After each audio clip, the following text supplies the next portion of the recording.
एक समय की बात है, एक गांव में एक भूतिया घर था। गांव वाले डर से उस घर के आसपास नहीं जाते थे। गांव वालों का मानना था कि उस घर में एक जादूगर लड़की की आत्मा रहती है।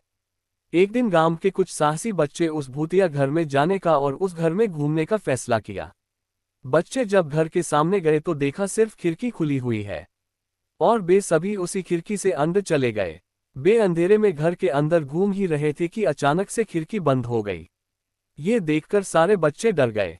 अचानक से वह लड़की की भूत बच्चों के सामने आई और जोर जोर से हंसने लगी और कहा कि अब तुम सब मेरी बंदी हो, मैं किसी को जिंदा नहीं छोड़ूंगी। बच्चों को डर के मारे कुछ समझ नहीं आ रहा था, लेकिन फिर भी वे हिम्मत नहीं हारे और सब एक साथ मिलकर बाहर निकलने का रास्ता ढूंढने लगे। ढूंढते ढूंढते एक बच्चे को एक पुरानी किताब मिला जो कि एक जादुई किताब था और उस किताब में एक जादुई मंत्र लिखा था जिसके उच्चारण करने से वह भूत घर से दूर भाग सकती थी। बच्चों ने मिलकर उस मंत्र को पढ़ना शुरू किया।